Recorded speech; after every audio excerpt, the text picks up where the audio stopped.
Hello everyone, आप सब कैसे हैं। मैं उम्मीद करता हूं कि बहुत अच्छे होंगे और अपनी पढ़ाई को बहुत अच्छे से कर रहे होंगे। मैं Akash Kumar वडाना ICT virtual classroom में आपका बहुत बहुत स्वागत करता हूं। मेरे प्यारे बच्चों, जैसे आपको पता है मेरे प्यारे बच्चों, बेसिकली हमारी आपका जो है 11वीं क्लास है और 11वीं क्लास में हम लोग देख रहे हैं पॉलिटिकल साइंस। और पॉलिटिकल साइंस में हम बात कर रहे थे चैप्टर नंबर 6 नागरिकता यानी कि सिटीजनशिप।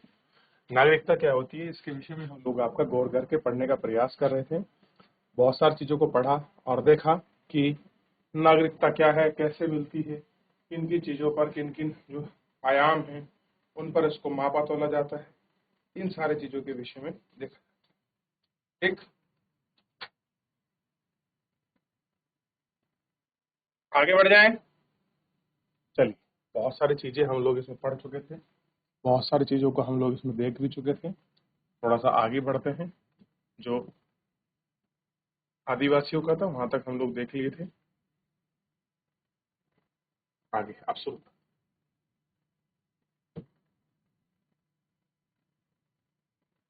आगे बढ़ जाएं।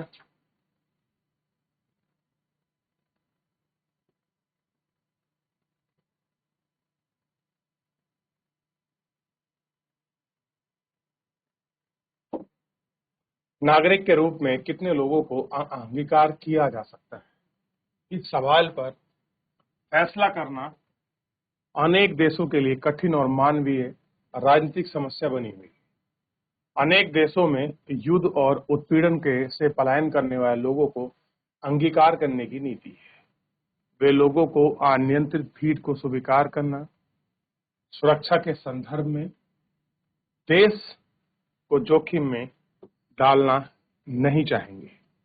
भारत उत्पीड़न लोगों को आश्रय उपलब्ध कराने पर गर्व करता है कि जो लोग जिनका उत्पीड़न हुआ है उनको उनको जगह मिल जाए, उनको आश्रय मिल जाए, ऐसी चीजों पर वो गर्व करता है। ऐसा भारत ने 1959 में दलाई लामा और उसके अनुयायियों के साथ किया था। आप जानते हैं दलाई लामा ये क्या है, बौद्ध मतावलंबी हैं और ये बौद्ध धर्म के शीर्ष प्रमुख आपके धर्म गुरु हैं, ये नेता हैं। ये 14-15 साल का बच्चा था दलाई लामा। दलाई लामा असल में एक पद है तिब्बती के अंदर, जो आपका तिब्बतन लोग हैं जो बौद्ध धर्म को मानते हैं, उसी को आपके कहते हैं दलाई लामा। ठीक। भारतीय राष्ट्र की सभी सीमाओं से पड़ोसी देशों के लोगों के प्रवेश हुआ और यह प्रक्रिया जारी रही। इसमें अनेक लोग वर्षों या पीड़ित राज्यहीन व्यक्ति के रूप में खड़े रहे, शिविरों में या अवैध प्रवासी के रूप में। अंत इसमें अपेक्षाकृत कुछ ही नागरिकता प्राप्त होती है। ऐसी समस्या लोकतांत्रिक नागरिक को उसके वादे की चुनौतियां देती हैं और यह कहता है कि समकालीन विश्व में सभी लोगों को नागरिकता की पहचान और अधिकार उपलब्ध होने चाहिए। अनेक लोग अपनी पसंद से देश की नागरिकता हासिल नहीं कर सकते, उनके लिए अपनी पहचान का विकल्प भी नहीं होता। कैसा नहीं होता? उन्हें अपनी पहचान नहीं होती और अपनी पहचान का जो विकल्प है ये भी नहीं।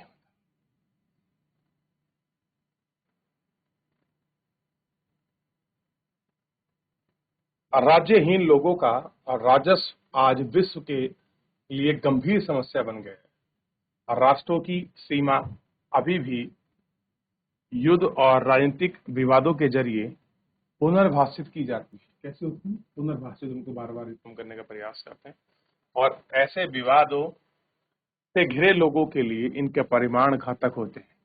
वे अपने घर, राजनीतिक पहचान, गांव सुरक्षा गंवा देते हैं, देशांतरण के लिए मजबूर किए जाते हैं। क्या नागरिकता ऐसे लोगों की समस्याओं का समाधान बन पाती है? मान लीजिए कहीं से किसी राजनीतिक पहचान के लिए उनका स्थानांतरण हुआ, किसी मजबूरी में उनको शिफ्टिंग करना पड़ा। क्या नागरिकता उनकी पहचान दिला पाती है? क्या नागरिकता उनको पहचान दिखाती है? अगर नहीं तो आज किस तरह के वैकल्पिक पहचान दी गई है? हम राष्ट्रीय नागरिकता से अधिक सच्ची विश्वजनीय पहचान परख और विकसित करना चाहते हैं। कभी कभी विश्व नागरिकता की धारणा के लिए सुझाव पेश किए जाते हैं। इस जुड़ाव संभव पर अगले खंड में हम लोग चर्चा क्या करेंगे? चर्चा करेंगे कि आखिरकार ये सारी चीजें होती कैसे हैं, क्यों हो रही हैं, क्या इनका कारण है, ठीक है, इन सब पर हम लोग बात, क्लियर है।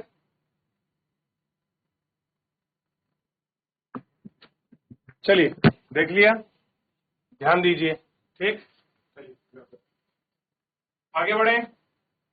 विश्व नागरिकता को देखते हैं कि विश्व की नागरिकता कैसी है, क्या उसकी पहचान स्वरूपा है, इस पर हम लोग बात कर लें। हो गया, आगे बढ़ते हैं। विश्व नागरिकता, अब विश्व की नागरिकता पाने के लिए क्या करना पड़ेगा, ये थोड़ा सा आप मुझे सोच के बताइए। तो विश्व नागरिकता के लिए 2004 में दक्षिण एशिया के कई देशों की मीटिंग, 2004 में दक्षिण एशियाई के कई देशों का कहर बरपने वाली सुनामी से पीड़ित लोग के लिए सहानुभूति और सहायता का उद्वार फूट पड़ा। आज अंतर्राष्ट्रीय तंत्र का ताना बाना आतंकियों को जोड़ने में मदद करते हैं। विभिन्न देशों में बर्ड फ्लू के प्रसार और उसके वायरस जनित महामारी संभव को उभार के रोकने के लिए संयुक्त राज्य अमेरिका सक्रिय कैसा है, वो एक्टिव रूप से काम, कौन काम कर रहे हैं, यूएन, ठीक।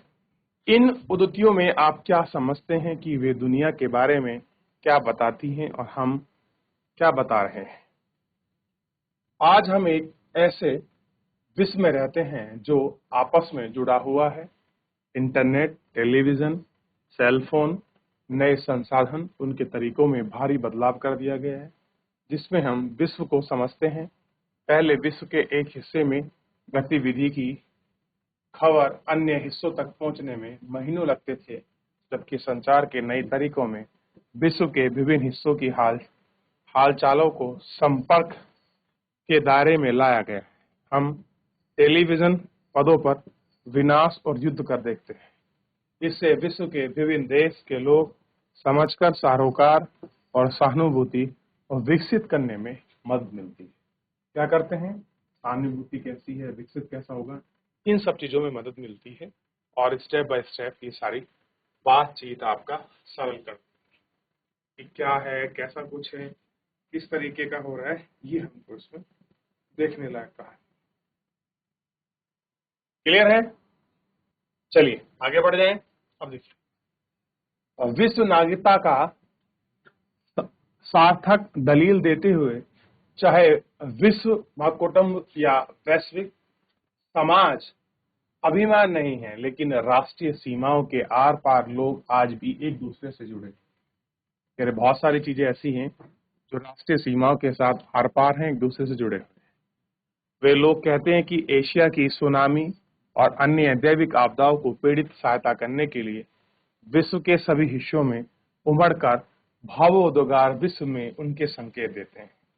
वे मानते हैं कि हमें इस भाव को मजबूत करना चाहिए और एक विश्व नागरिकता की अवधारणा की दिशा में सक्रिय होना चाहिए। कैसा होना चाहिए, विश्व धारणा के रूप में उनको सक्रिय होना चाहिए, ठीक। और यही सक्रियता दिखाई। क्लियर है। राष्ट्रीय नागरिकता की अवधारणा यह मानती है कि हमारी राजसत्ता में हमें वह सुरक्षा और अधिकार देती है। कह रहे अगर आप राष्ट्रीय किसी देश के नागरिक हैं तो उसकी अवधारणा क्या बताती है कि हमारी राजसत्ता है, हमें यहाँ सुरक्षा है और हमारे अधिकार हैं। भाई यही तो कहती है किसी देश की नागरिकता।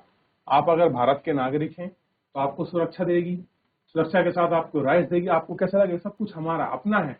और ये चीज आप दूसरे देश में पहुंच जाए तो आपको सब पराई सी लगती, सुरक्षा की भावना नहीं लगती, वो राइट्स आपको नहीं दिखते और अपनापन जो है वो नहीं रहता।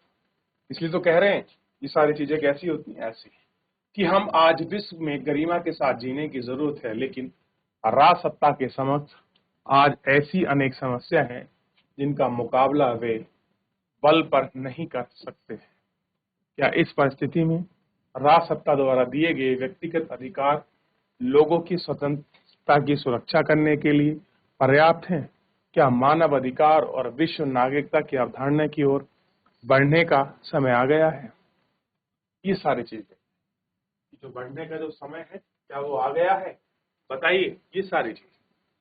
कह रहे आज विश्व नागरिकता की धारणा को आकर्षणों में से एक है। कह रहे अट्रैक्टिव है चीजें, लोग देखते हैं। जैसे आप कह दे कि मैं तो आपका यूएस का क्या सिटीजन हूँ, बोल देते हैं लोग, बहुत सारे फिल्म स्टार वगैरह। मैं तो ऑस्ट्रेलिया का हूँ, मैं कनाडियन हूँ। तो ये कैसा है, ये आपका लग्जरियस है, अट्रैक्टिव रूप में लोग आजकल देख रहे हैं।